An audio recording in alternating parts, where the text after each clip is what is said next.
Okay, so to kind of loop this back now, we were talking about you going down the rabbit hole, but how your wife, you, Sara, maybe you starting to study mental health stuff it helped prepare you. Yeah. So let's now jump back to that. Okay. Yeah. So first semester, take a multicultural class, learn about things like ethnocentrism, that my culture, my values, my belief system are not everybody else's, and that's not, one is not better than the other. And then if you believe that, it's ethnocentric, right? Mm-hmm. And that we don't want to do that with our clients. We don't impose our values. So earlier when I was talking about missionary work not ever jiving with me, I think for the first time I felt like, oh, this is who I am. I don't impose my values on people. This is just who I've always been. And that's why missionary work didn't fit with me, because that's really what you're doing. And you're saying, I have something you don't have, let me share it with you, rather than let me learn from you, right? So it was really validating, and it helped me see that was a good thing about me. It didn't mean that I wasn't righteous. It was actually a positive thing and very helpful in the counseling field. So that was something, I think my paradigm started shifting, just where, how could this be the one true church? I just started considering other cultures and how they think they are doing the right thing. They think that they're living their values and they're happy. And how could that be? In the program, I also learned about substance use and how there's a difference between substance use and substance abuse. And it just stopped being a moral issue for me, where I think it can be seen as a moral issue for members, especially when you can't go to the temple if you don't follow the word of wisdom. So I started not really questioning, but just, if the church is here, I was here with the church. I just started just shifting everything, my worldview, everything. I also started really valuing authenticity and knowing how important that is to mental health, autonomy, things like that. So that I think when Sam said to me, I feel like a fraud when I get up and I give talks to wards and I don't believe any of this, then I was absolutely like, go ahead and ask to be released. Go ahead and stop going. Like, so that wasn't a big shock? No. Well, it was a shock. It was a shock.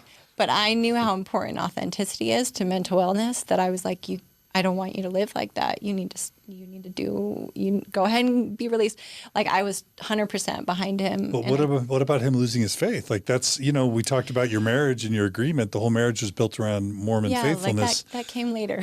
What do you mean? Well, I guess the anger, feeling like he was ruining our eternal family. That came later. At first, you were just worried about his mental health. Yeah, at first I was like, that's not healthy. Go ahead and ask to be released. Was he sharing with you the things that were causing him to doubt? Or was he holding that from you? I don't think so. Not in depth. So with the things that you were learning and the church's position on social issues like gay rights and gay marriage and everything. And you go into that. We started having conversations. I hadn't revealed any of my concerns yet. Was that part of your training to be LGBT affirming? Oh, absolutely. Okay, so 100%. Talk about that. Go ahead and talk about that. And intellectually, I was like, yeah, I get that. Like, if I help clients, I can do that. But I hadn't made the internal shift. I still had a lot of biases. I mean, we all have biases, right? But for a class, I had been encouraged to do a cultural project where I would pick a population that maybe I didn't know very well or I had biases towards, and do something to kind of dive into that population and try to work on my biases. And so I decided to interview 3 gay people. And I just have to say, for a Mormon girl raised in Ammon, Idaho, this is like uncomfortable, uncharted territory, I'm imagining. It absolutely was. Because it's a prophet spoken, right? Right. And I was terrified of the project. I really was. But the whole program was so there was so much self-development in the program. I just dove in. I loved every bit of it, and I knew I was terrified of this, but I knew that I should do it. And so I interviewed these people, and one of them was kind of like a mini Mormon story because he was raised LDS, and to hear him talk about hating himself and praying for years that he would be changed and going on a mission and asking for the mission president to give him a blessing that he would be changed. It broke my heart. And yeah, just all three of these people, I realized, wait a minute, they didn't choose this. They would want to change it if they could. They can't change it. And all they really want is to have a lifelong partner they can be with, just like most of us want. And how is that a bad thing? That was a huge moment for me with all my stereotypes that I had learned kind of from the church and some from society were just broken down. And, yeah. So at that point I was like, the church has got this wrong. They've got it wrong. But I was still very much still like in. I was like, I can still be in the church and disagree with them on this issue, because it's still very helpful to me, and it's still true. Maybe they just got this thing wrong. I don't know how my brain kind of wrapped around it, but yeah, that was a big shifting moment for me, and realizing maybe they're not getting this information from God, the prophets. Maybe they're working with their own biases and just trying to figure things out like the rest of us. So that was big. And then also, well, I don't know if we want to talk about the temple changing to, that was before So in January 2019, when the temple changed. Well, right? Tell us what the changes were. Yeah. So I didn't know what they were. I heard there were changes, so I go into the endowment to see what the changes are. And the part that I'd been struggling with for decades, saying that I should hearken to my husband as he hearkened to the Lord, that was different. They took it out. What did they change it to? I can't remember now, but I think it's just hearken to God, just like the men. It's the same covenant now. And there were other changes, and by the way, these are the types of things that Kate Kelly and ordained women would have been asking the church to change, right? Right. So I remember sitting there and hearing that part, and it was like I had a literal weight lifted off my shoulders. I didn't even realize how much that was weighing me down until that moment. And it was just like, heaven's open. And I felt immense relief and just contentment, like, this is right. But then I went home and started thinking, but why did it have to be wrong all those years?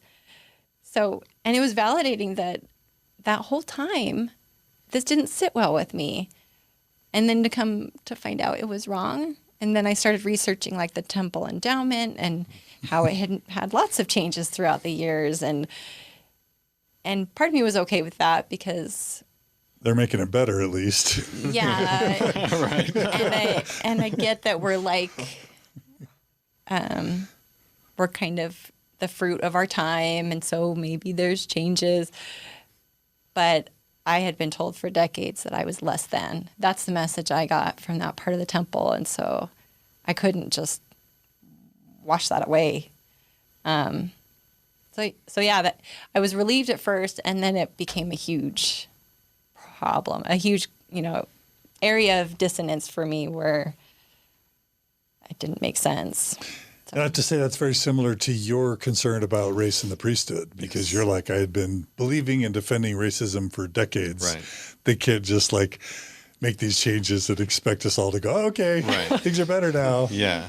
So I'm glad for all the positive changes that the church is making, but it's actually change that ultimately was the problem for me. And just backing up a little bit, I think related to some of the stuff that we talked about earlier, I was taught if you look at a woman with lust, it's equivalent to adultery, which is sexual sin, which is equivalent to murder, right? And I made exactly those connections, and that was part of the intense guilt that I felt growing up. And I bridled my passions and pressed forward.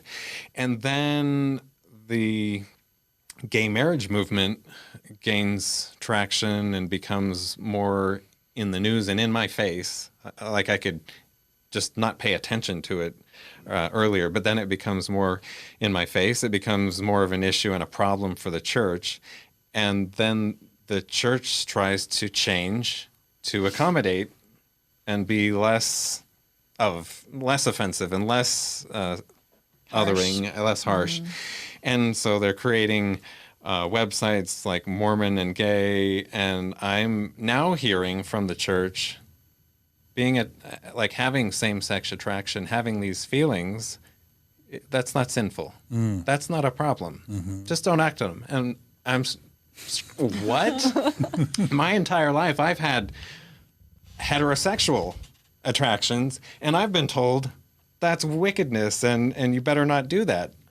And now it's okay for gays to have there was some serious issues there. That didn't make me, that wasn't like a breaking thing. The church isn't true anymore, but that was part of, I'm starting to realize that I grew up thinking that there are these eternal principles, absolute truths that I have that never change, never have changed. And now I'm finding out, actually, the church changes continuously with society. It just drags a few decades behind.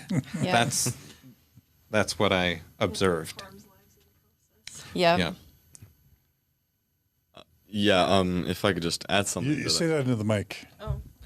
Yeah, it's just I hear a lot of people who recognize that these changes take place, and they're like, the church does lag behind these social changes. And I know a lot of members who are like support gay marriage and are like call themselves like advocates and all these things, but allies, which is good, but in the process the church is harming people, especially people living in like Utah and Idaho and very homogenous communities who maybe are gay and don't have any support communities. They're being told all around them that they're evil, and so it's not okay to lag behind society. Like, that's not good.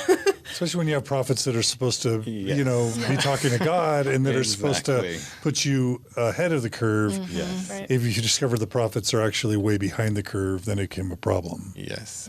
Yeah. Yeah, well, and while we're on the topic of like the practical problems with what religion produces, we were having this conversation and I just had the thought, I mean, there's obviously maybe not a monopoly, but religion certainly espouses and encourages hatred and prejudice against homosexuality and the LGBTQ community.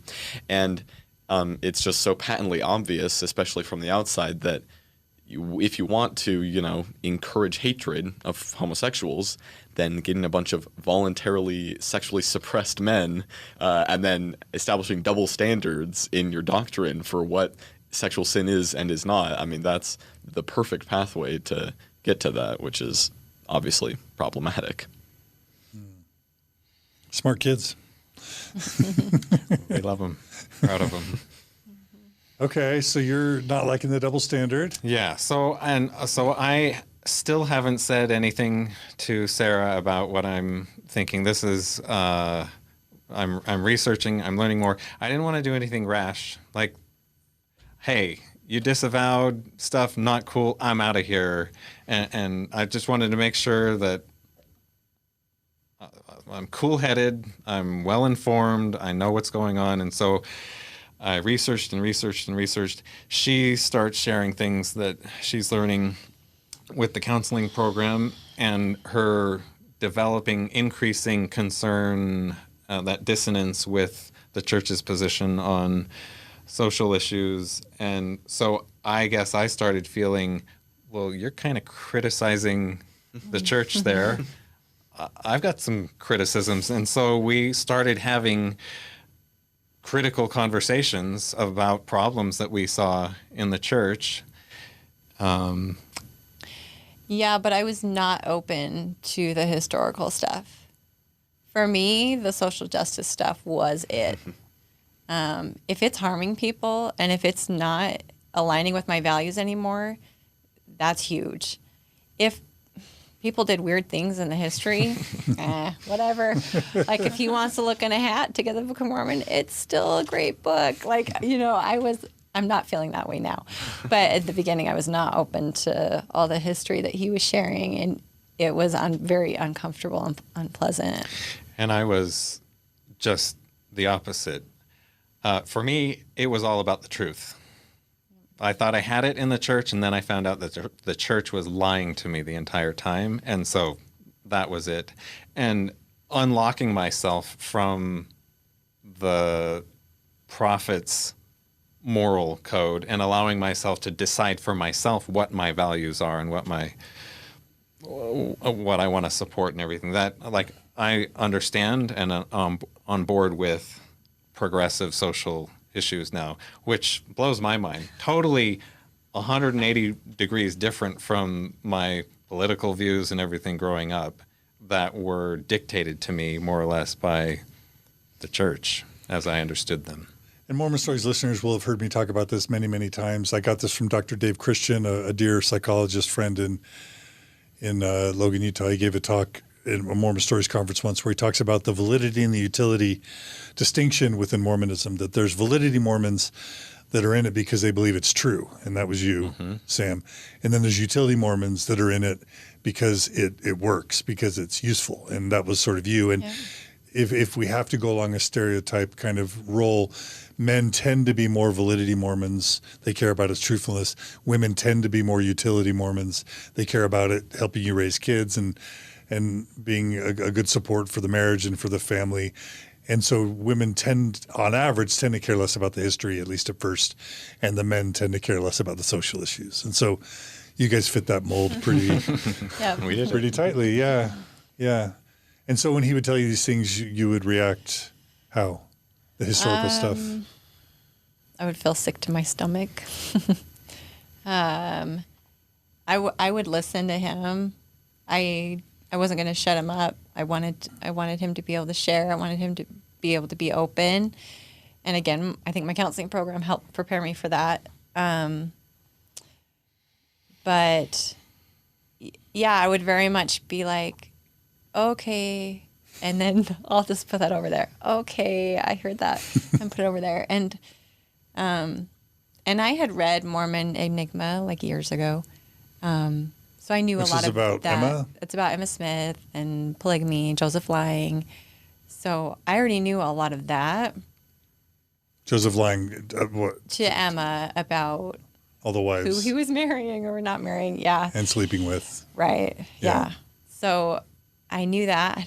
I don't know. I can't fathom why it didn't bother me when I first read it. Because the bubble is real. Yeah.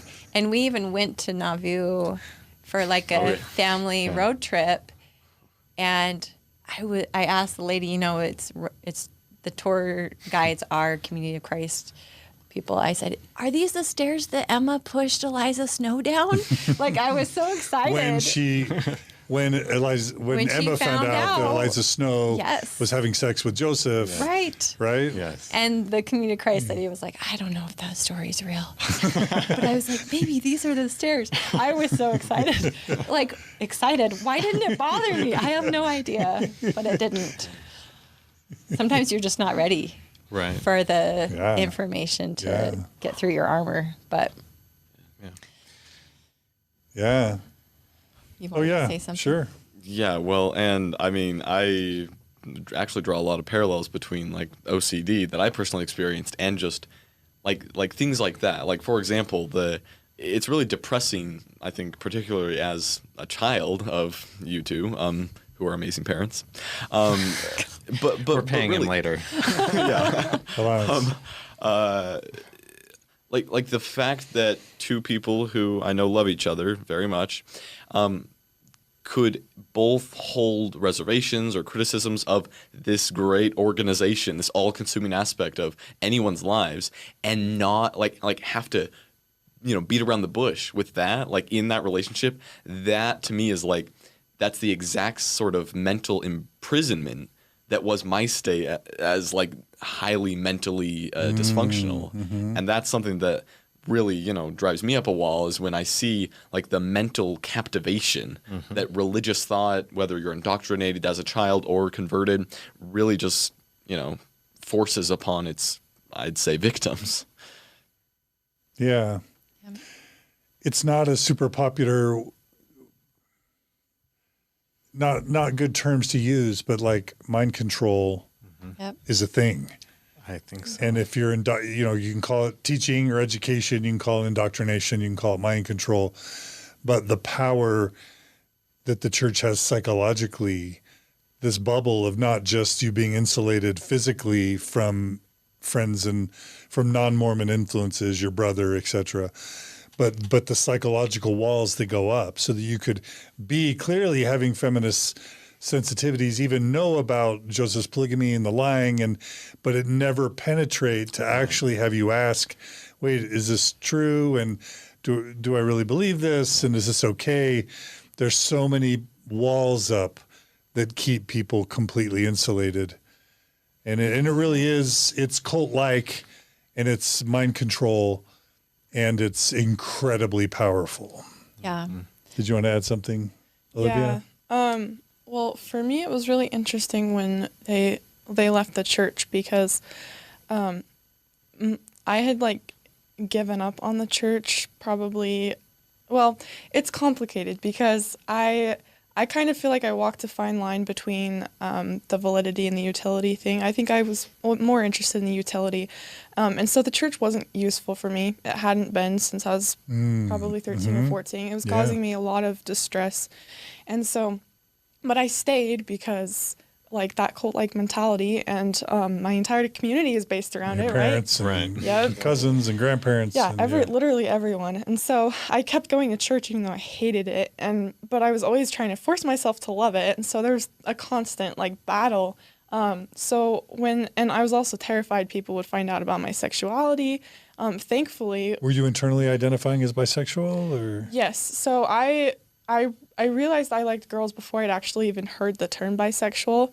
And I remember we went on a road trip, and I discovered that term there, and I was like, it was easier for me than a lot of people who struggle with their sexuality in the church, because I think I already didn't believe, like in my core, I didn't believe. And so I didn't feel like I was evil, right? It was easier for me to accept it within myself, but there was still that external fear that other people would find out and then judge me or hate me or condemn me. And so, and just to be clear, was there attraction to guys too, or? Yeah. Okay. Yeah. Okay. Yes, I am. Yeah, I'm bisexual. So I think that made it easier also, because no one was suspecting me, because you guys knew I had a crush on a guy before, right? And so I didn't feel like I was ever like had to hide it, but it made it feel, I felt more invisible in a sense. But when you guys left, it sort of channeled this breaking point where because you kept going to church for a while, like after Dad left. Right. A little bit. Right. It was that like transition period, and I felt like I needed to make sure that my choices were completely separate from your guys's, if that makes sense. And so that's why I started like talking with Bishop so much. I thought maybe I'm wrong, maybe I could just try one more time. And it was probably not until November of 2019 that it just broke, and I was like, I'm not wrong, I'm leaving. And like the release, like I was so happy. It was the best feeling in the world. It's so freeing to release yourself from that cult-like mentality. Yeah. It's weird because so many people talk about religious conversion as like this powerful, incredible, happiest moment of their lives, and you're talking about deconversion. Yeah, as like a spiritual experience. Oh yeah, it was a spiritual experience, and it was incredible. Yeah. Well, and something really interesting that came with it was, I'm not sure why this came with it. But with that release came this very like, it was like my sense of eternity sort of left, and I felt like I was gonna, like, I don't know how to, sorry, I'm not good with words. I had a clear concept. Yes, you were. That I had a clear concept that I was going to die. And that sounds morbid, but like, it was just this, I all of a sudden had this passion to live for life rather than for other people or for some concept of God or eternity. And to me, that was very freeing. Love that. Oh my gosh. Beautiful, Amen. Olivia. Love that. Yep. So powerful. It was good. Okay, so we kind of jumped ahead a bit because you're talking about your dad leaving the church, Yeah. and we haven't heard that. So, True. Another thing that Olivia reminded me but I'm of. glad we heard that. So. Yeah, that was beautiful. After I interviewed those 3 gay people, I think Sam and I had a hunch with Olivia's sexuality. She would kind of drop hints. She would share with us like a lot of advocating for the LGBTQ plus community. And so I guess we kind of had a hunch. But then after interviewing them, I thought, I never want a child of mine to not be able to talk to me about this, because I heard the stories of how crippling that was. And so I just said, do you think you're gay? Like I just asked her one night. And well, and that's what was amazing is that I didn't come out. I mean, I was trying, little by little, but you asked me, and that was amazing that you were able to have that open minds to, and I remember when we had that conversation, and Dad walked in, and then he was like this was a surprise or something, and I was like, what? He was actually the one suggesting to me, I think Olivia might be gay, and I was like, I didn't really? know that. So anyway, I'm very grateful for that. I don't think I struggled with my sexuality the way a lot of young Mormons do. So, Good job, guys. Well, I don't know if we can take credit, because there's a lot of blame that we could take too. Super proud of my behavior. I had a couple of thoughts that I think are relevant in the whole story. So I think it was sometime after the gospel topic essay, Race and the Priesthood, came to my attention. Still bishop, still faithfully serving, haven't said anything to Sara. In the evening, decompressing, laying on the bed, chatting on my phone, on Facebook, looking at stuff, and there was somebody we knew from Washington State who apparently had apostatized and was talking on Facebook about things that he had learned, and he was criticizing the church, and that of course gets your defenses up, and I didn't feel good about it, but I didn't stop reading. I still read some of what he was saying, and he mentioned this publication called the CES-letter. I didn't read it, but I became aware of it at that point. And then after... Do I know this person? Jeremy Reynolds? No, the friend. No. Okay. No, it was just somebody in our ward. Okay. In Ammon. He was actually he was a missionary. A missionary in who Sultan, served. Washington. He married somebody who was in our ward, and that was that connection. Okay. So then I was you aware of the CES letter, and then when I was revisiting all of these things and doing research, then I decided I'm going to find out what that's all about, and I read about all of the issues in that. This is 2 years ago, right? Yeah, and so it's like every day you're learning something new. You read the Book of Mormon a billion times as a member, and you're supposed to learn new things, but I kind of knew the gospel. There aren't these grand new revelations coming, and I knew it. And then I find out as a budding apostate that there's so much. And so I was soaking up all kinds of new information. We were having these discussions. I was sharing with her what I was reading in the CS letter. I invited her to read it. Mm-hmm. And at what point did you take that up? It took me a long time. He bought a physical copy and just like put it on the table in our house, and I think I instinctually knew that it would be my downfall. Mm-hmm. So I didn't pick it up. I wasn't ready for that amount of growth yet, I guess. So I didn't pick it up for a long time. I don't actually remember when I read it, but after that, my heart had already left because of the social issues and disagreeing with the church and my paradigm shifting. But I couldn't leave intellectually. I wasn't ready to yet, or I couldn't stop thinking it was true yet. And I kind of knew the CES-letter would do that. So once I read the CES-letter, it was a done deal. Because if there's no utility, you see the harm in it, and then you also have that historical part, the validity. What's left? You just can't fight against it. Were there any specific things in the CES-letter that were really impactful to you? He's talked about, Book of Abraham, Kinderhook plates, Book of Mormon translation, historicity of the Book of Mormon. We know that you had LGBT issues and feminism issues, and actually one opportunity for the CES-letter, and Jeremy is intentionally not like adding to it because it represents what he was concerned about at the time. But like it doesn't talk about race too much or women's issues or LGBT issues. So, but I'm just curious, what were the biggies for you? I think I was still really hanging on to the Book of Mormon. It had been a comfort to me, and I found a lot of solace in it over the years. So I was really hanging on to that. So when I read about the anachronisms, when I read about the similarities between other books written at the same time, Book of Napoleon and View of the Hebrews, and right? Yeah, that crushed the late war and all that. My thoughts about the Book of Mormon. Because you felt like what? I felt like he made it up. Like Joseph made it up. Yeah. From existing texts and ideas. Right. Which doesn't mean that I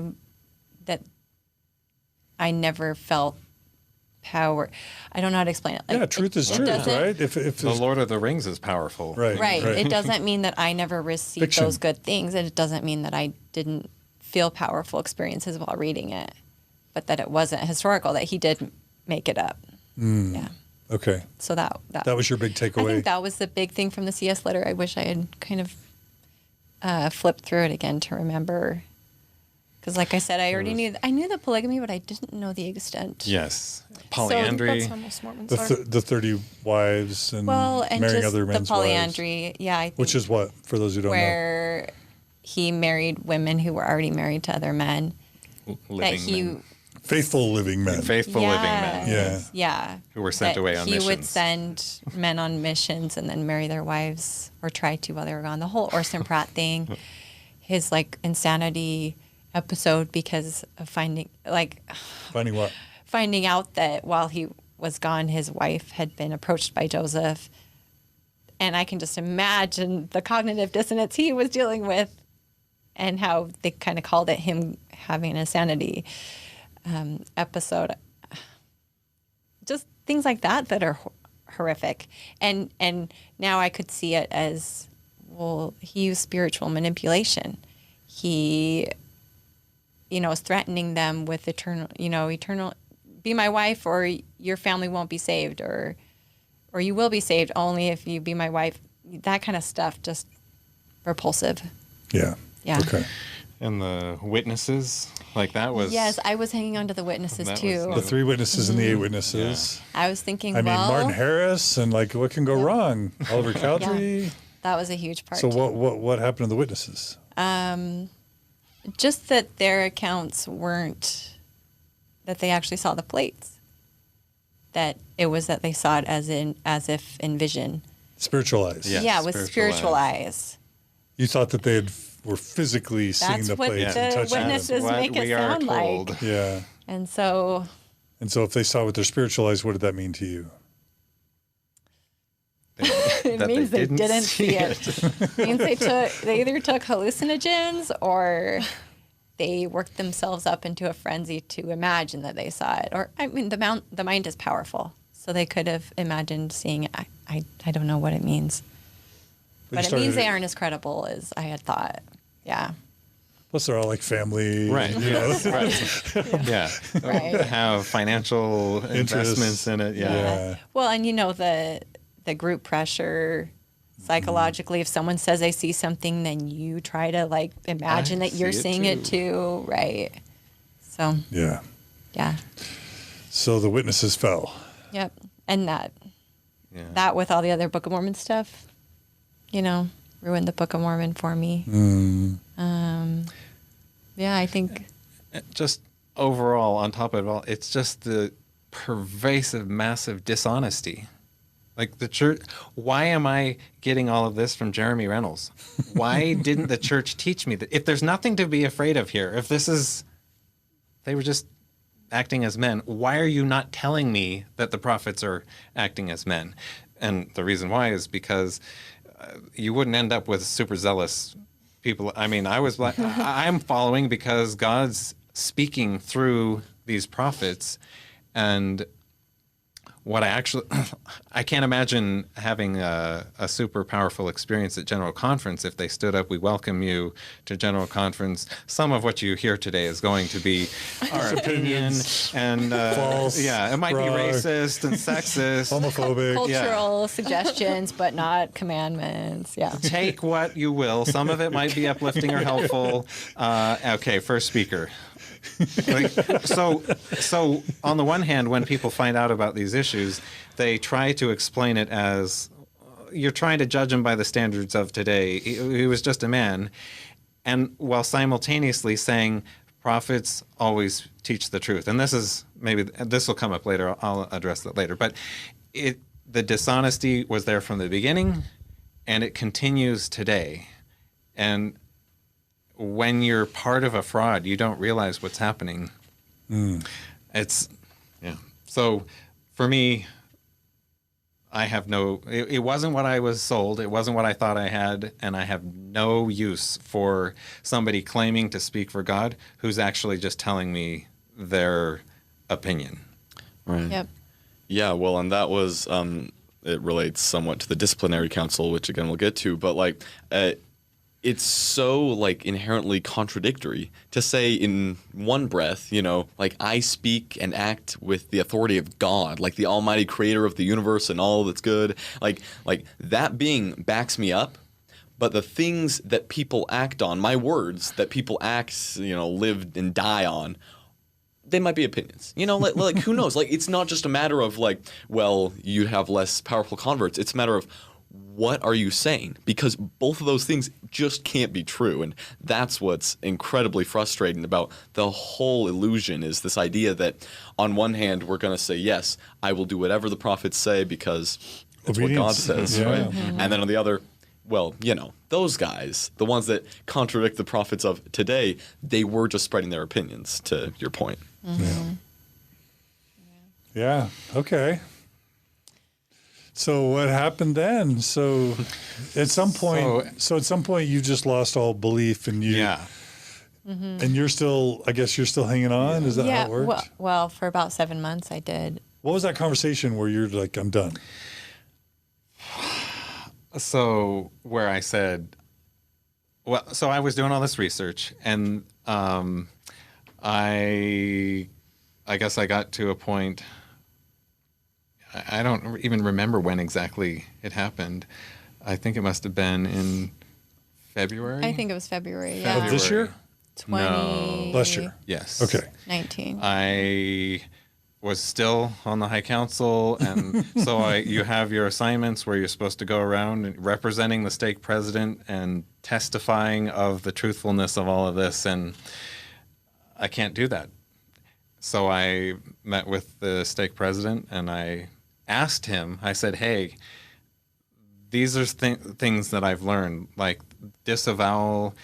Is there some way that you've, about that, right? Is there some way you've interpreted that makes it okay? Or how have you processed that? And there is no good answer for me.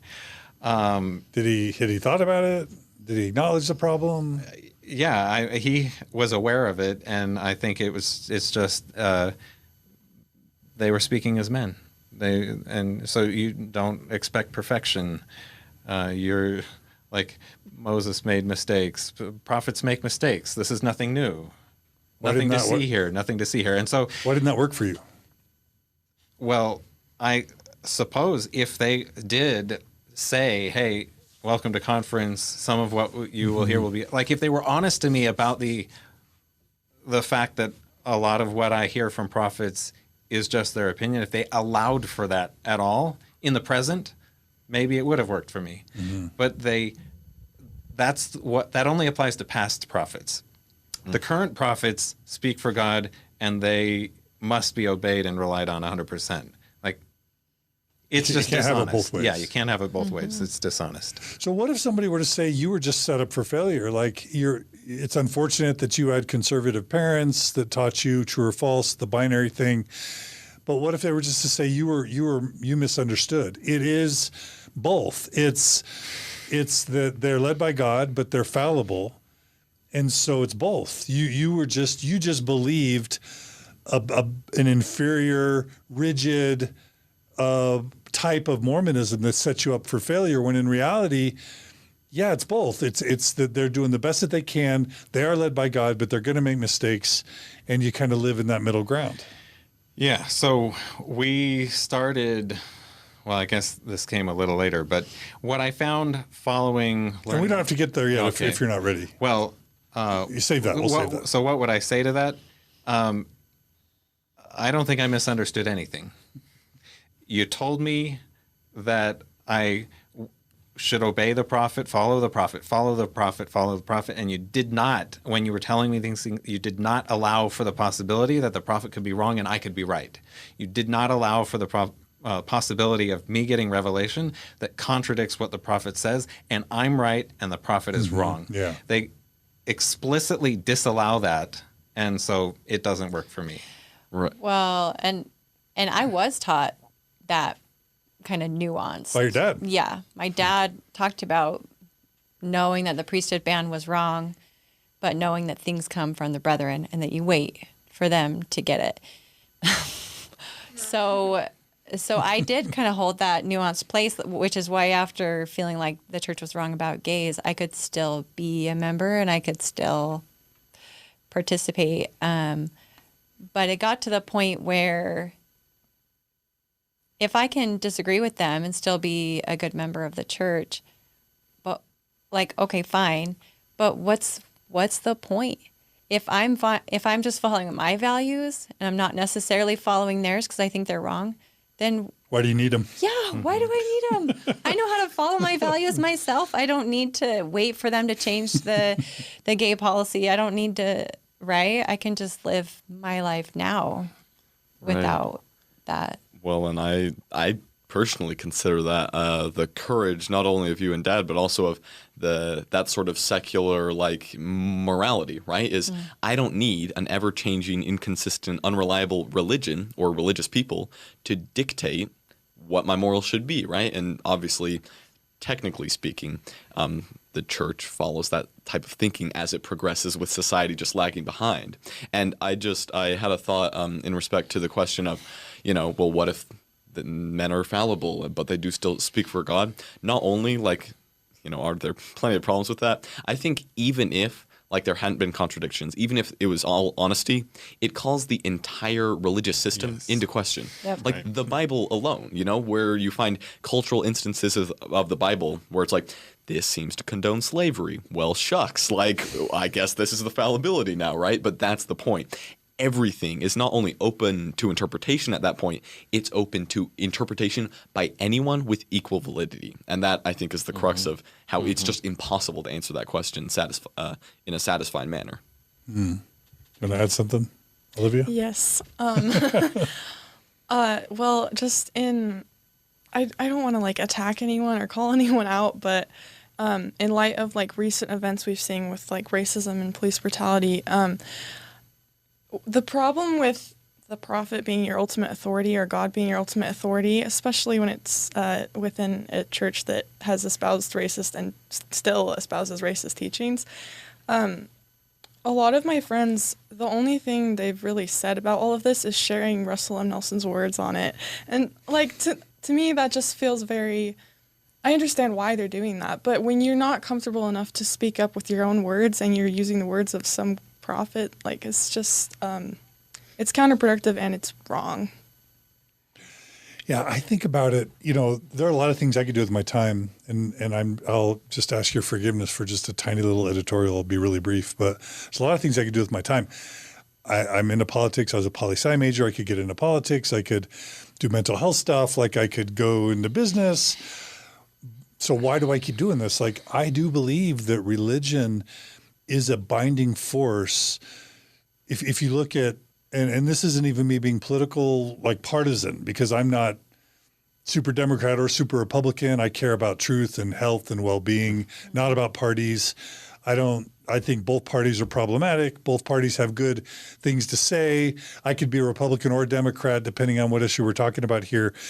But if I think about the ills of society, which is poverty, racism, sexism, homophobia, ignorance, just rancor, like all the problems of society, I sometimes feel like it can be religious forces that bind people into mentalities that are not healthy for us. And it's not that I'm even anti-religion, because there are plenty of religions that are progressive in their sensibilities, but I'm anti-high-demand authoritarian religions that keep people with a sexist, racist, homophobic, anti-progress mentality that allows these systems to stay broken, that allows for brutality and suicides of LGBT youth and oppression of women and all these things that we just need to fix.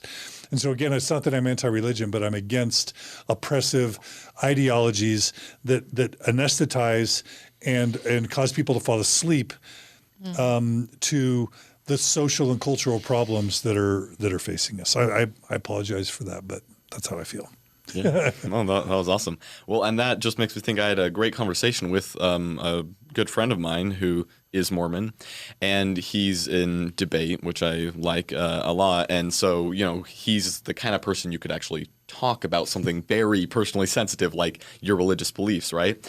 And we had a conversation, and that I think was actually somewhat productive. His mind may have been shifted on a few things. And one of the things, to your point, was that I mentioned was like, look at the double standard that religion doesn't just encourage, but necessitates, right? Like when we want to know whether or not the earth is flat or not, right?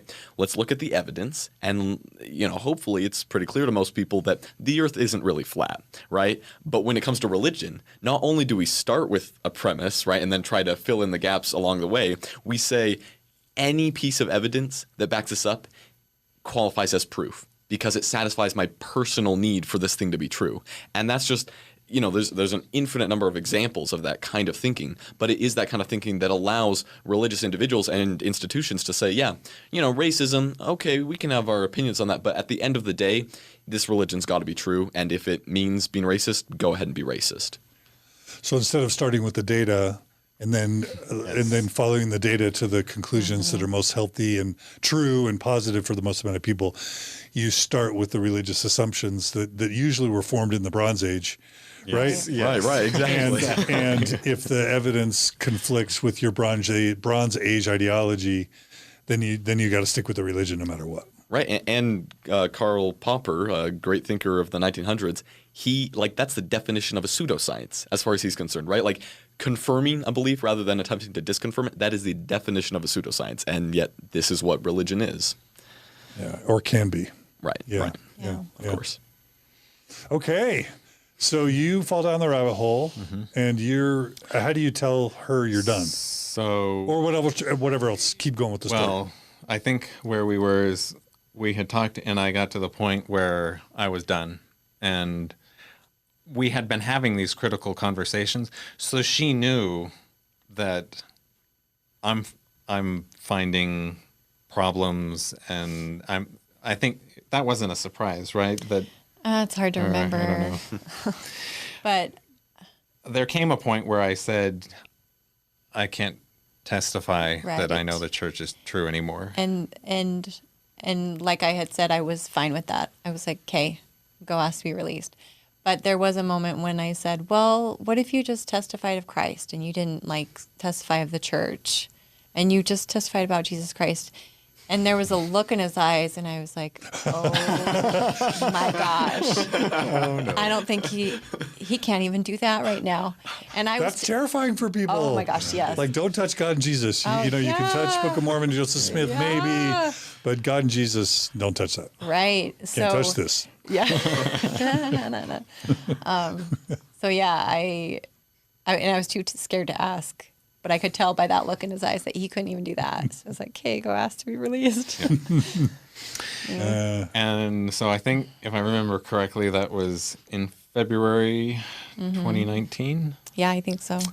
And so no satisfactory resolution, and I really didn't expect one. From the stake president, he said, "Okay, we can do that." Okay, so was he like, "Oh my gosh, I've got an apostate in the works here, a former bishop and a stake high councilman who's becoming apostate"? Do you think the alarm bells went off in his mind last year, and did that come out in any way? Oh, yeah, I think, well, like that someday he would be excommunicating me. I think obviously he wanted to communicate love and reconciliation and, hey, there are answers. You've known the church is true your whole life. You'll figure this out. He was encouraging. He was kind, and wanted to accommodate my continued journey to eventually come back in any way that he could. State conference was coming up in May, and one of my assignments was over technology, and so I didn't want to do anything hurtful or anything. I said, I'll continue to do that part. I'll fulfill that assignment, and then, I'm not going to be doing my high council stuff anymore immediately, but I'll keep helping with that. So for a few more months, I did continue, and it was still confidential. I think so I met with the stake president, and I met with my bishop, and they knew. Sara knew. I hadn't told the kids yet, and then we get to stake conference. Was that about when we told everybody? Oh, no. Or was it before that? A little bit before that? One question I have, we haven't talked about them rolling back the November 2015 policy. Do you guys remember when that was rolled back and how you received it? Or did we talk about it? We haven't specifically talked about Was that a thing for you guys or not? When was that? That was 2019, but what month was it? I don't know. I can't remember. I think it was spring Yeah, I think you're right. Of what year? last year. 2019, March, Yeah. maybe March. So I already knew that the church was a fraud at that point. So yeah, it was just one more thing. Like, Confirmation. yeah, this is total. Another change. It's big change. absolutely Yep. exactly. How about for you? Oh, totally for me, consistent. it was kind of like the temple change, but worse. Because, What? Well, because it was like 4 years ago. What? And you're saying they were both revelation, and they're both done in love. The but policy they're was a revelation in love, and Yeah. the undoing was a Yeah. revelation in Yeah. love. So that's when I was like, yeah, they're doing their best, but They're making it up they're making it up. Yeah, as they go. Yeah. absolutely. Yeah, So so that I was had- just more validation for what I'd Okay, already okay. felt. But Yeah. So then, certainly, so the stake president had said that I would be like they'd work on finding a replacement, and so I was waiting for that to happen, and it wasn't happening, and it wasn't happening, and it wasn't happening, and then did it not happen until stake conference? it didn't. And then one of the counselors in the stake presidency wanted to talk to both of us, and maybe I don't know if it was a last ditch effort to try to keep Save you, you, rescue at you. least have you help with technology in the future, because that had been this Yeah. mammoth project that he had worked on with another person, and Right. so I think they were. Could you They just wanted do to that? continue to have me have an assignment. They invited me to offer a prayer, if I remember correctly, in stake in one of the meetings, and They- also to meet with Elder Bednar. Yeah. And Wait, seriously. Did you meet with him? I did not. Why not? I had That's I know. cool. At that That's time, I once was an like, apostle. Because- Go talk to him. It'd be cool. Because he represents an organization that is lying, has lied to, like, how do you respect that? It was, I don't. Sometimes people want a chance to like give them put them on the spot, grill them, prove that they're, you didn't want any of that. I had a TV show to watch or something. Like, I had better things to do with my time. I don't need to hear lying words from Elder Bednar. So I declined that, and then finally the release was coming, and then it would be kind of out there. And did we tell the kids before that? Because I wasn't going to church anymore. Yeah, we must have told them. And so it must have. Did you tell the kids? Yeah. So Dad's not going to church anymore. Yeah. Like, So we gathered the family all around. Maybe you want to share your experience there. Go ahead. Okay. Well, I wasn't surprised. And it wasn't that I saw it coming, but it was that, like, when he said that, I was like, oh, yeah. I mean, we haven't had family home evening in months. We haven't really been saying prayers. We haven't been doing scriptures. I noticed you guys just talked about things differently. I don't really remember anything specific. This was the end of the school year, junior year, and so I was kind of self-absorbed, and I had a lot going on. So I wasn't, I don't think I saw it coming, but yeah, when he saw it, I wasn't surprised at all. And the first thing that I thought was, how freaking ironic, because just my entire journey with the church had been sort of this resentment of, like, I can't speak up. I feel silenced. I was caught in a cycle of dishonesty because I wanted to be honest, but I wasn't. And, like, to this day, I really wish that I had been. Instead, I just hid a lot of things. And so when Dad was all of a sudden so honest with us, it was refreshing, but also a little bit unnerving because it was just a lot to process. Yeah, well, sure. and I don't want to speak for you, so you can tell me if I'm wrong, but some resentment. Like, why does he get to be open and honest? Why does he get to not be silenced, where I felt like I was silenced? So, Yes. maybe you were feeling that way. Absolutely. And yes, I definitely felt that way. And I continue to go to church partly because of I'm the oldest of 5, and besides Sam, like, the younger 3 siblings, especially Emily, I'd say, like, really struggled with it because she was caught in that divide of everything I've been told my whole life is all of a sudden being told to me to be false. And so I felt like I needed to be there for them. And I didn't need to be there for you, but I felt like I did a little bit because you were really struggling with it too. Yeah, sure. But at the same time, it was, like, painful for me to be there because I just wanted to get out of everything.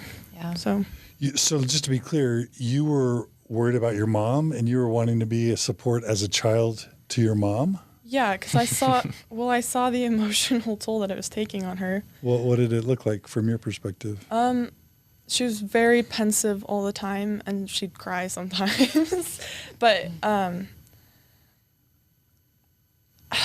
don't really know how to phrase it. I mean, it was hard for her because her entire worldview was crashing down.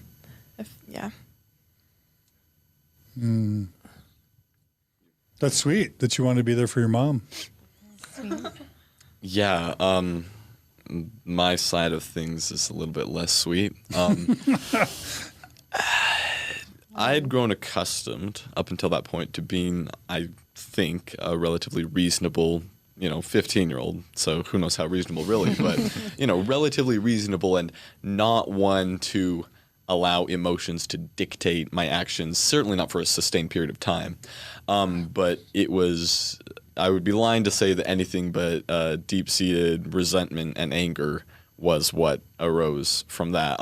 Partly because, and I'm a bit surprised by this, I didn't see it coming at all. It was totally out of the blue for me, and I was obviously, despite my exploration of ideas and philosophy, 100% in overall. And so, yeah, for months, there was resentment, obviously, against Dad. You're mad at Dad. Oh yeah. Well, and the way that it was presented, as I saw it, was like Dad was like, see ya. Like the church and I are kaputs now. And you were still believing at the time? Here's the thing. So yes, the easy answer is yes. but not really, because what happened there was just like all consuming, like, holy crap, first like shock and then trauma and then resentment, anger, like red hot, just like, this is messed up. Like, how could my life be flipped upside down like this? And then, like a resentment that may have lasted for a while, unfortunately. But at the end of the day, I think that the very fact that happened, like, that was it for me in regards to my belief of the church, because as I think that something I've noticed with you guys describing your apostasies is that the realization of the possibility of invalidity, like that was the crux of what made it possible to leave the church. And that was really my thing, is in the most brutal, like, traumatic, instantaneous way, my dad, who was bishop and who was and is my role model, saying, out of the blue, I don't believe in the church anymore. I'm done with it, like establishing this whole new order at home. That for me was just like the snapping of the fingers. Now I not only realized, but was living the possibility of the church not being true. And again, I think especially with being taught to be reasonable and rational and being exposed to philosophical ideas, after the resentment died down and I wasn't like rage attending church, it was pretty simple for me to just say, yeah, none of this stands in the way I now see the world. So, but this is pretty intense. Like my kids went through this. Like, it's one thing to go through a faith crisis and all that represents. It's another thing to do it in an Idaho or Utah town that's small, where 80+% of the people are Mormon, and like all your friendships. It's hard enough to be a teen. Try being a teen in a heavily Mormon town when you and your whole family are apostatizing. What was that like for you guys? Well, if I had to just bring up one experience to summarize what that was like, I didn't tell my friends about my dad or my own falling away and leaving of the church for quite a while. And the first interaction I had with one of my closer friends who themselves was Mormon, I just, told her, I was like, hey, like, I should tell you this since we're close, blah, blah, blah. I don't believe in the church anymore. And the first thing out of her mouth was, have you read the Book of Mormon? And that was like another reinforcing layer onto the idea of like, holy crap, not only is it possible for this not to be true, but like there is a layer of like, well, I can't, like my friend being assuming or going to the idea that I hadn't even read the Book of Mormon, and that's why, I was falling away. Like the fact that was me just months or weeks ago, that really blew my mind and helped to solidify the idea of, maybe there are problems with this religion. And so that basically encapsulates what my experience was in telling people I knew about that. How about for you, Olivia? What was it like having your family lose their faith in Ammon, Idaho? Well, since I'd already as a teen. Since I'd already lost my faith, at least for the most part, it was a lot of resurfacing of like past like feelings and things, because you guys were so honest about your experiences, which I really was proud of you for. Like you found freedom like sharing things on Facebook or just having discussions, and you were like kind and honest and open about it. And I felt like I've never been able to do this. And then I was like, why can't I just be braver? Like, why can't I just be more honest? But at the same time, it was like I was never allowed that room. Yep. And so I just learned a lot about being honest to myself and others. I just remember honesty being on my mind a lot, and like, who am I really, and who do I want to show to the world, which was really freeing again. But yeah, there was still that resentment of like, why do you guys get to be so free and open about this? And for like years, I didn't feel like I could do that, or when I tried, I was so pushed back against. But like, no, I've forgiven you. Don't worry. And I'm sorry. And it's different to be 30 or 40 or to be a child and to not even maybe have the words to conceptualize your experience or to have no rights, right? Well, that's hard. Yeah, one thing I tried to say when you were in that meeting, the excommunication meeting, was you wouldn't call like 14-year-olds what's even the word? An apostate? Apostate. Right? Like, even though I didn't, but they'll call you an apostate because you were in a position of power, and I had many of the same questions that you guys did as a kid. Mm-hmm. But it's easier to control children, and it's easier to silence them. And yeah. What's that like for you guys to know that kind of your teenage daughter, kind of figured it out before you did as adults? Well, it Humbling. Yeah. Because we weren't on the same page, it created conflict in the family and in our relationship. We had specifically between the two of us. You guys were fighting? Some strong personalities. Oh yeah, I mean, we're both very strong, stubborn, and very strong opinions about things. Yeah. So you have conflict. Yeah, our relationship generally was not good, and I take responsibility for my role in that. It was, for me, largely motivated by the worldview that did not accept her. The patriarchal and homophobic? What? Both of those, yeah. So not accepting her to have questions. Like, that's not that allowed. too. Yes, yes. Authoritative. Mm-hmm. Those three things. Like, I know the church is true, and there is no other possibility. So figure it out. That the impatience, the homophobia, and the I preside. I think there were elements of all of that. Yes. I have a story. Do you mind if I tell you the story? Well, Okay. no, I'm just going to go out for this. I don't know what story she's going to tell. It's not anything really. It's just like soon after you told us you were leaving the church, I remember we were having dinner, and I called on Kevin to say the prayer. And he said the prayer, and then immediately after there was this backlash of like, what did you just do? And I knew. I was in the bathroom or taking a shower, or something. or I was gone. Okay. But I knew that it was deeper than, because the way you explained it was, I'm the head of the house. Like, I call on people to say prayers, and I don't want prayers at dinner. And so I understood that, but I knew there was something deeper where you didn't want the prayer. It wasn't just that you were head of the house.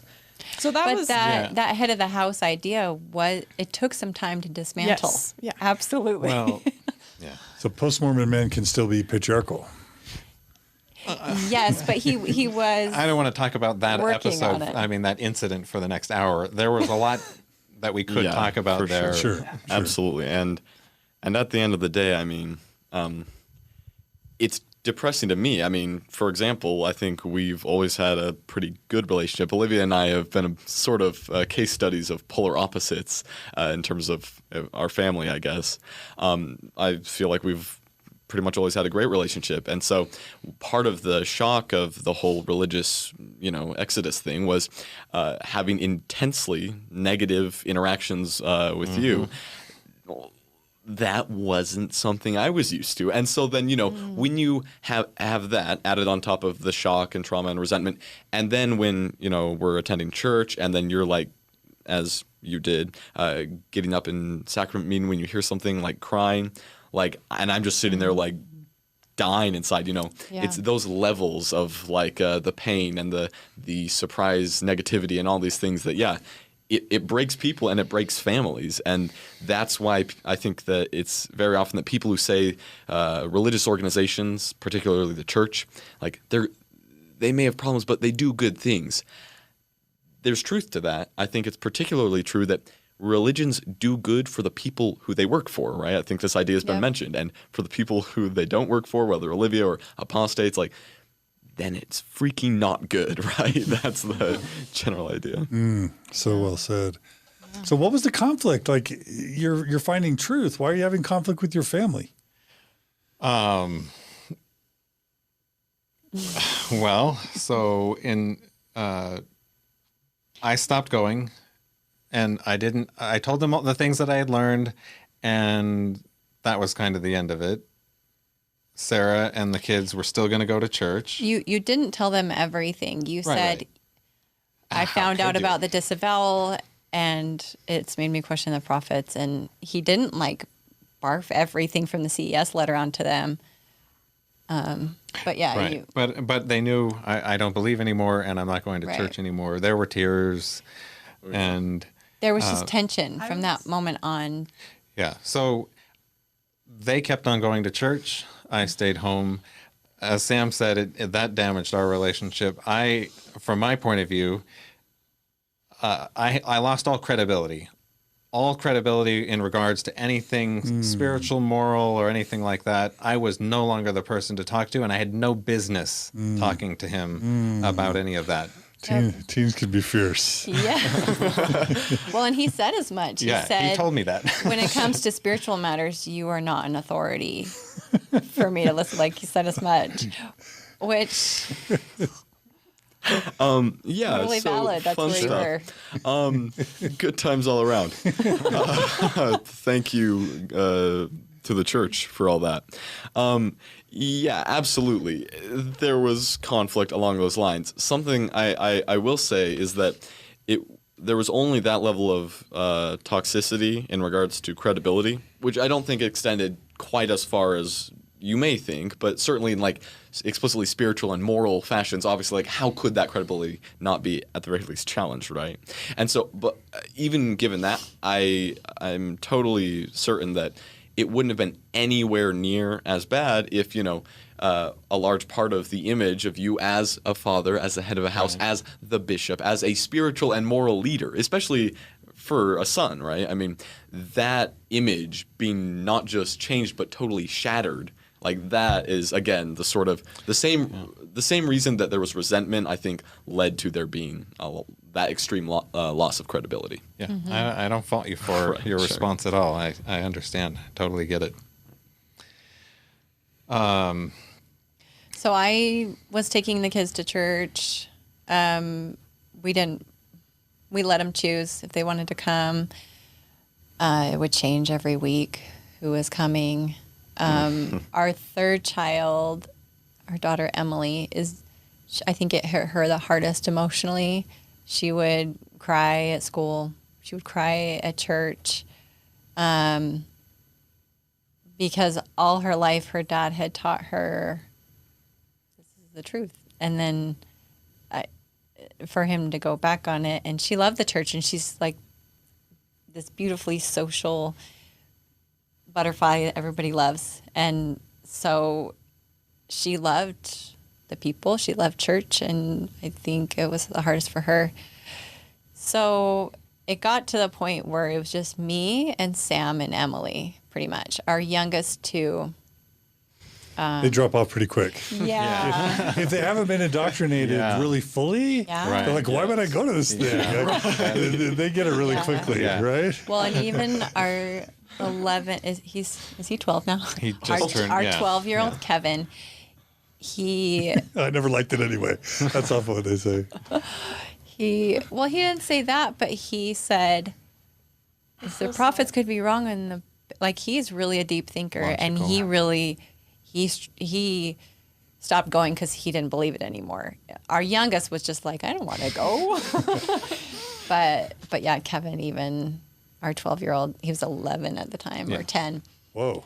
Yeah. Yeah, he'd have been 10. He did the math. He did the math. Yeah, he's very logical and has a scientific mind. So yeah, it didn't. Yeah, he stopped going.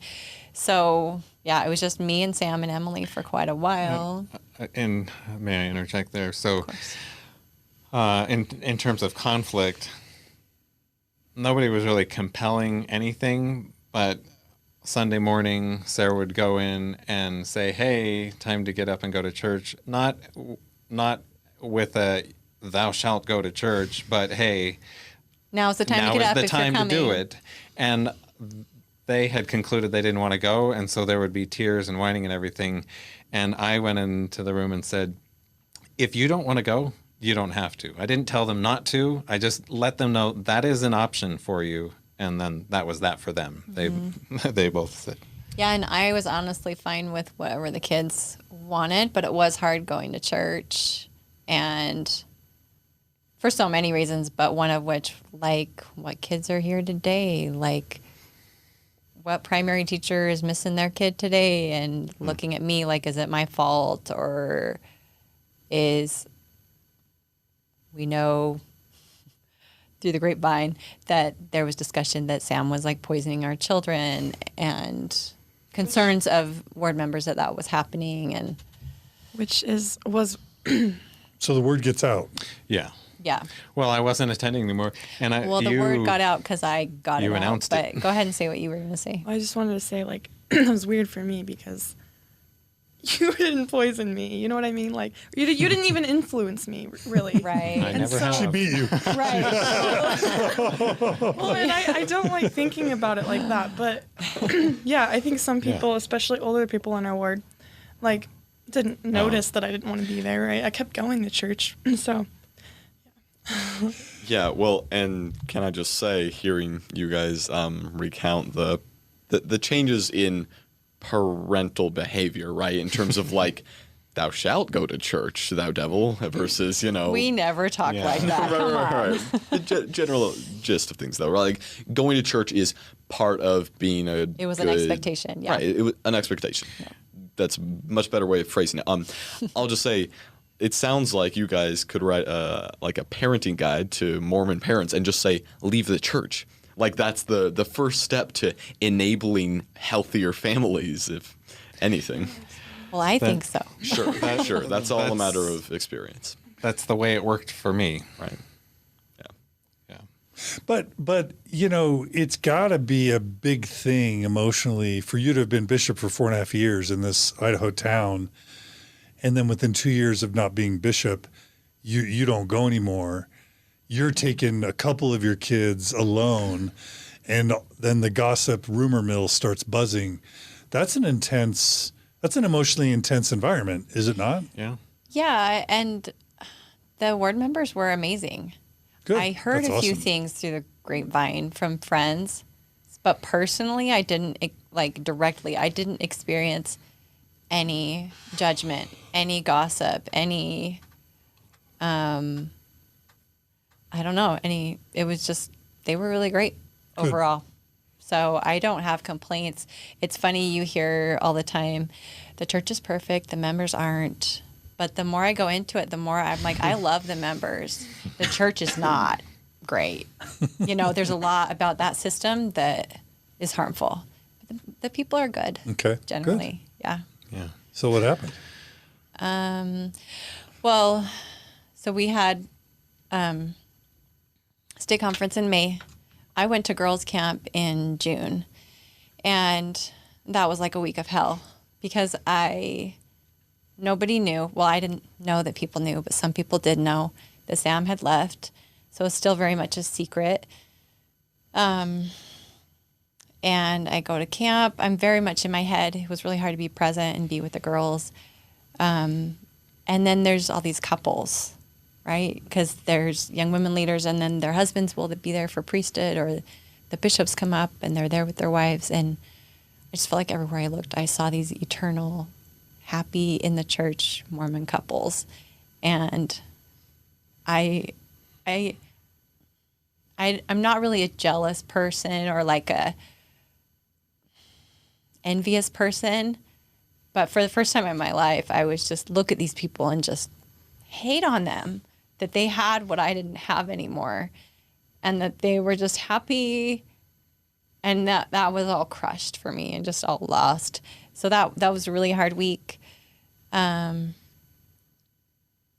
was, you gather at the end for testimony meeting around the fire, and there was a young girl who said that we'd gone on a hike, and she said, I saw this tree that was all bent and twisted at the bottom, and it didn't look like a good tree. But then as my eyes went up the tree, I saw it straighten up, and it became a beautiful tree. And she, as she shared that, I just felt like, that's me right now. I'm that twisted tree that looks broken. I feel broken. But this isn't the end of my story. And so that was a a really comforting moment. And then when camp was over, they asked the camp leaders to talk in church. And I decided that I was going to tell everyone over the pulpit that Sam had left the church, because going to church was torture, and having people make comments like, hey, we miss seeing Sam around, and them not knowing, right? So when people would say that, I would say, yeah, he actually decided not to come to church anymore. I would just tell them, because there's like no point in hiding things. To me, at least, there's no point in hiding things. There's no point in brushing it under the rug. So I would just be open with people. But there's this super weird dynamic where they won't come and talk to you directly, but they'll say, we miss him. Yes. And they probably live like 3 doors down or across the street, but they don't want to talk to you because they don't want to become infected, but they notice you're not there. And so there's just this weird, like, where is he? Why isn't he here? And so you're always having to field questions, and you don't know, do I be honest and direct or not? Do I want to tell his secrets or not? Do I want the ward to know? It's a really weird, awkward time. Right. Well, and a lot of people didn't. They knew he wasn't there, but they thought he was still going to the Spanish branch. Right. They didn't even know. Yeah. And so, yeah. And if they had questions like why, I would be like, just go talk to Sam. Yeah, that's what Margie did. Like, it's not my job to answer for him. It's not my burden. But yeah, so I got up and I shared this story that this sweet young woman had shared at testimony meeting, and how that had meant so much to me, because Sam had recently decided to leave the church, and I felt broken, and I felt like we were having to reevaluate our future together. And, you know, you think of going on a mission, we're going to do all these things. And so I kind of announced it to the ward. That's weird. I mean, that's not normal. Right. Yeah. And later I found out the bishop was like, that shocked me. And he said it in a way that I don't think he was pleased that I had done that. But because they prefer you just go quietly. Right. Yep. Absolutely. Yeah. So anyway. Well, and it was interesting too. Were you there when she told the word? Oh yeah. Frankly, I don't remember much of the sacrament meetings after that point. It was kind of just a haze of anger and pain and confusion. Like, seriously, it was just like this emotional potluck of, hell, ironically. But it was interesting. At that point, the 2-hour church change had been made, and that change had been made. So, it was that, and then it was either Sunday school or young men's. And as after I got over the initial, like, well, this is crap, it was like Sunday school, I'm just hanging out with the young women who are great in our ward because I'm so, I want to have a good time socially speaking, but I'm not there for Sunday school anymore. And then in young men's, I would actually, and this I regret somewhat, I think I became pretty, like, cavalier and, maybe not sarcastic, but I don't think I hid my lack of seriousness in regard to doctrine very well. And I would ask questions like, well, how do you know, like, that personal revelation is from God? Like, in Sunday school and in other situations. And then I'd get an answer, and I wouldn't ever pursue it all the way, but I'd know, like, that's bull, like with all due respect, like in my mind, I was like, with all this, emotional stuff going on, I'm also like, that's just nonsense.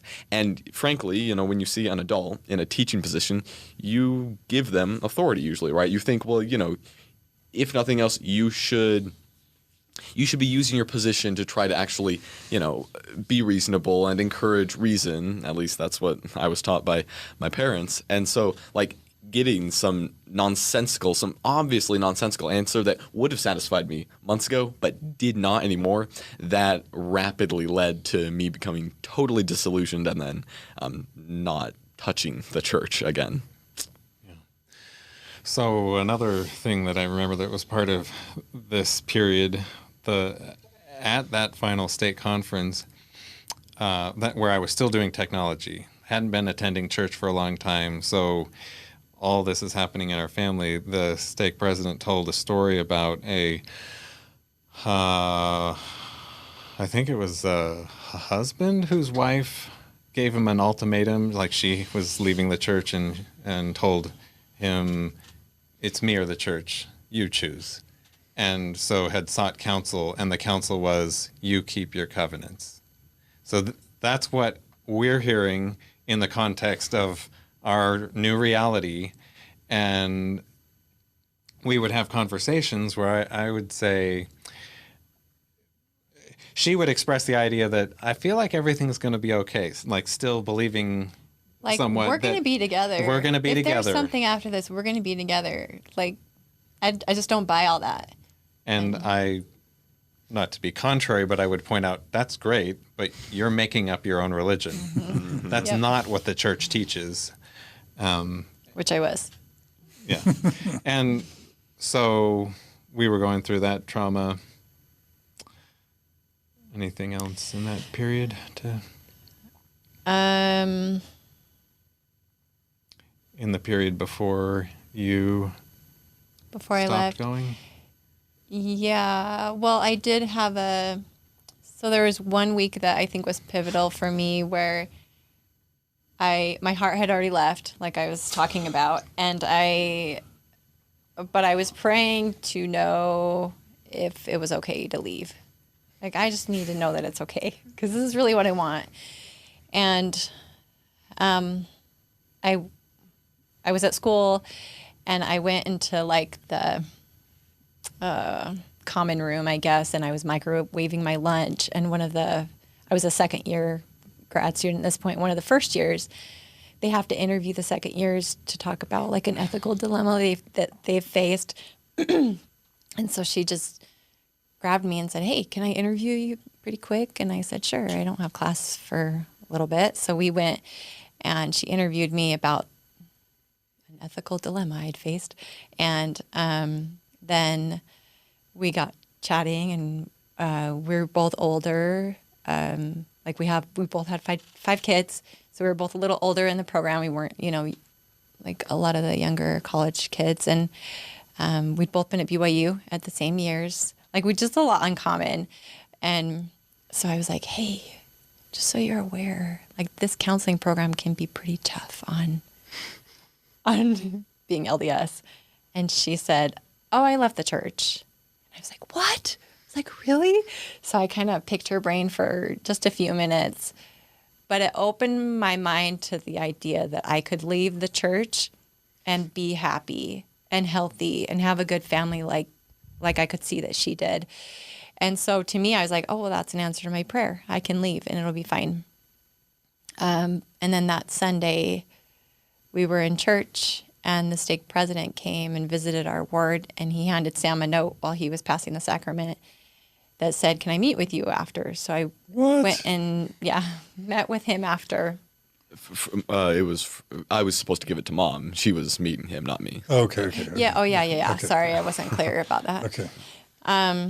So I met with the stake president, and he said he felt like he should come to our ward that day, and he knows it was for me, that God sent him for me. And I said, "Okay." And I said, "So can I just share something with you? Like, I've been praying to know if it's okay if I leave the church, and I met this wonderful girl, and then you showed up. I feel like I'm getting mixed messages. Like, what are your thoughts?" And he said, "Go with me." No, actually, it was a good meeting with him, actually.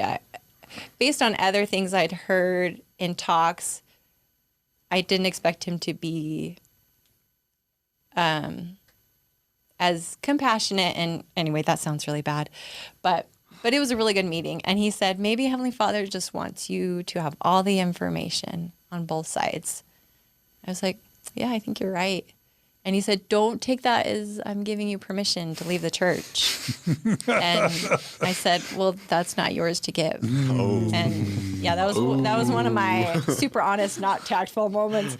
But yeah, that was a pivotal moment where I was like, "Hey, maybe God's okay with whatever I do, and what I want is to leave." But I still went for a couple months after that for the kids. I thought that the kids wanted to go, and so I was going for them. It seems like almost a moment you have been packing down your own voice and your own power for so long. Yeah. That almost sounds like a cinematic moment of you claiming your own voice and power. Absolutely. And I haven't stopped since then. Uh-oh. Yeah, it's been wonderful. Well, something that just moves me about the story with you and the other mom of 5 is like just consider the difference in terms of like the freedom of your minds, the freedom of your morals, the freedom of your actions and choices and your very lives. Like, consider the difference in, I mean, you brought up the word authoritarian, and I think that's perfect because, you know, you're obviously in this transitioning phase in that instance, but the very fact that religion was there to make it so that at this point extracting yourself from it is not only painful, but also like it becomes so patently obvious, like how crippling and again restrictive religion is on the mind. And I mean, if you don't have mental freedom, like if you can't even comprehend the idea that your belief system is flawed or let alone completely wrong, then like, you know, it's hard to imagine what could be more difficult to overcome, mentally speaking, than that. And so that's something that makes me, every time you share, I think I've heard that story before, and every time that you share something like that, it just makes me, it reemphasizes in my mind how effective religion is at paralyzing the mind of the people it involves. Okay, so you kept going for a few months. Yeah, and then at Christmas, so Christmas 2019, we took a trip to Jackson Hole just for the weekend, and we started talking about religion just in general. Basically, we were talking about Islam a lot, I think, or Muslims, and Sam, one of the kids that was still going to church with me that I was really thinking he was all in and I needed to keep going for him. Right. I had no clue you weren't.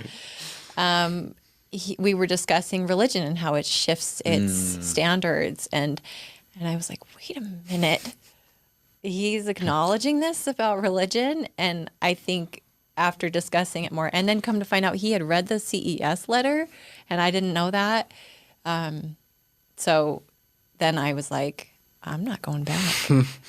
Like, if Sam doesn't want to go, I'm done. Because it was really just, and for Emily too. But that was you? Yeah. Yeah. Sorry. What do you mean? You found out over Christmas that Sam had read the Sam CES Jr. letter. had read the CES-letter without us knowing. What was that like, Sam Jr.? This just shows how immature I was throughout this whole thing. I not only had I investigated, I had already had my mind made up basically before I read the CES-letter, but not only had I done that without revealing that because of baseless resentment, right? It was also true that I never actually convinced myself of like okay. Let me just not, I'm trying not to get ahead of myself. I'd never actually convinced myself of anything, any irrationality or any lie in defense of the church. Meaning that I think, and this is something that I didn't realize until relatively recently, is like all of the priming that I think was done in terms of my freedom of thought and my ability to have ideas that were contrary to my belief system, like all of that just allowed it so that as soon as the red hot anger and resentment was done, it was like I could not deny any longer that there was no basis for me to believe or act like I believed in the church. And so then actually we had some conversations which were always very negative, which progressively, like, it wasn't even me. I was never convinced of the arguments I made in favor of the church, but it was like us talking through the process of me realizing, well, you know, it's true because, like, well, if the Book of Mormon's true, then the church is true, which I think itself is illogical. But even if that were true, you know, we have conversations and then I think about it, you know, like maybe I'm raging in the conversation or I'm just like, you know, being ignorant and stubborn. And then I think about it for minutes or hours afterwards and I don't even have to like challenge the idea. It's just patently obvious this isn't true. So yeah, like at the cabin, you know, that was just me arising from the bubble of immaturity where I was like, you know, talking about Islam versus Christianity. I think what I said specifically there was like, you know, a lot of Christian individuals criticize Islam for being like radical on the average and all this stuff. And I just pointed out the fact that, well, you know, even if we can say that Islam is like way more radical than Christianity on average, like, well, so what? In terms of like the doctrine, Christianity has in the past been just as bad as Islam has ever been. And so then I think you guys hearing like that perspective on religion opened that up. But yeah, it was great immaturity on my part that made that event even. What was it like to read the CES letter? It was as a teen. It wasn't even like the last nail in the coffin. It was like the coffin being dropped into the grave. I mean, it was like I looked at it and I kind of had the same intuition, like, you know, this is game over. The last pathetic attempts at resistance will be dead if I read this book. And so I just opened it up like late at night and I was like, yeah, okay, cool. Like it's over, but it's nice to know, to have some more facts surrounding why the church is a fraud. Yeah. Okay. So there had still been this wedge in the relationship, this division in the family. They're still going. Most of us are not. Right.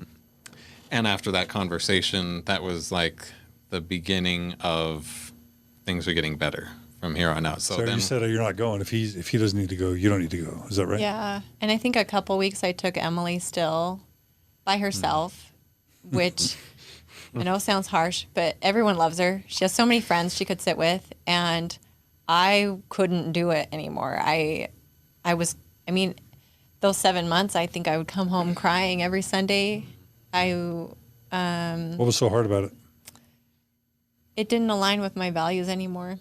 So I would hear things and I'd be like, that was shame-inducing, or I don't agree with that teaching, or that's not true. Or that's not true. Yeah. And I just I've never had a full-on panic attack because I know it's more intense than what I felt. But I was having anxiety, pretty extreme, where I'd have to get up and leave the chapel. I would generally go to sacrament meeting, and then I would go and sit in the dark cultural hall and just wait for the kids to be done. I couldn't, I'm not really an anxious person, and I just couldn't do it. So, so at that point, I couldn't even do it to take Emily. I just would drop her off, but that only happened for a few more weeks. And I think her friends, like the social aspect of it, for her at that point, that's what Emily mattered. Yeah. And that's what that was the last thing for her to let go of. Yeah. Yeah, and I apologize for keeping you going to sacrament meeting even for those last 2 months. It wasn't that I was forced, it was that I wanted to do that for my kids. It's a mom thing. So, yeah. So by the end of last year, you guys are kind of all done? Yeah.